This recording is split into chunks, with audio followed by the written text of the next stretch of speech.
Hey, good. I know you get asked this probably a lot, but with the spring game coming up, just about the quarterbacks and the newcomers who are going to be could be key players in the near future. How are they doing, and how big is the spring game for those guys to get their first real big time exposure? We'll see. I think the spring game is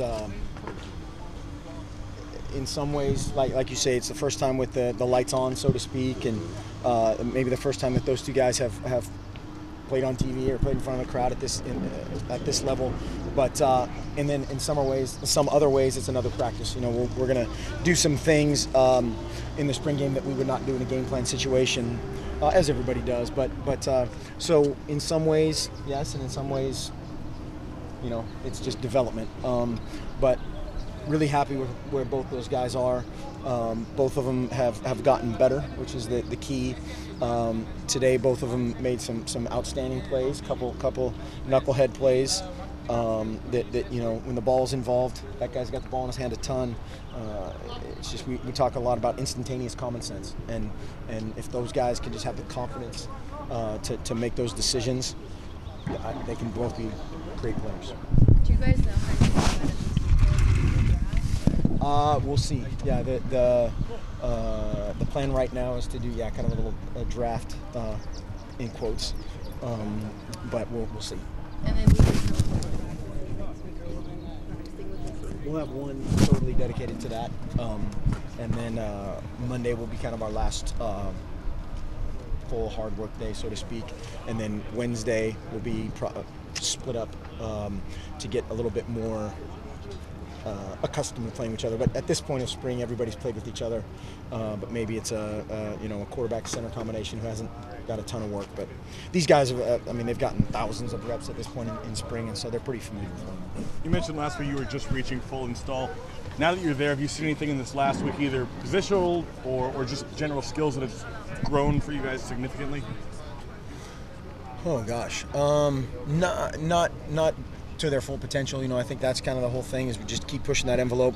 We installed a couple more concepts today that a couple times looked really, really good offensively. A couple times we had guys run into each other, on a route, so that's obviously got to be polished up.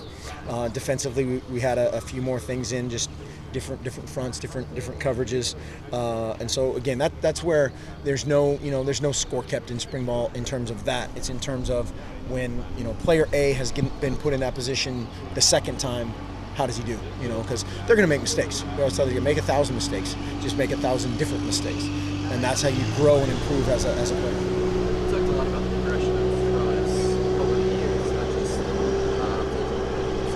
last one, but now he's returning starter, center line.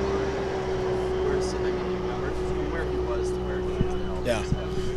Light years. Hroniss is, again, a kid very similar to Marcus, a humble, great guy that was very quiet and just kind of looked up to everybody and didn't really assert himself naturally. That was just not his temperament, but he's grown up as a player, as a leader, has been more vocal, has been more physical, and that just permeates through your team. When your center and your quarterback are, some of your better players and then your best leaders, that's a big deal. That helps. Mark, for D'Anthony running in the track meet, what kind of, how different is that? Do you encourage him to do that, or how does that work out? Is it just as long as you don't pull something, or how does that work from your end? I wish that could be a rule. No, we actually just talked about a little bit. O'Shea, had decathlon the last 2 days and was out here running his face off, and that's huge. But the biggest deal for those guys, they can play 12 sports if they can handle it academically and then handle their obligations with us. That does nothing but help everybody, whether it's our basketball program and Eric Armstead or the track program or whoever. Yeah, lacrosse, we can get a little lacrosse going. Do you modify your expectations at all for these guys in practice, or modify their workouts in practice? Well, we modify their workouts outside of practice. Of a guy that's run a decathlon rad is going to then, modify his workout in terms of off the field. But we don't want to alter any expectations on the football field other than upward.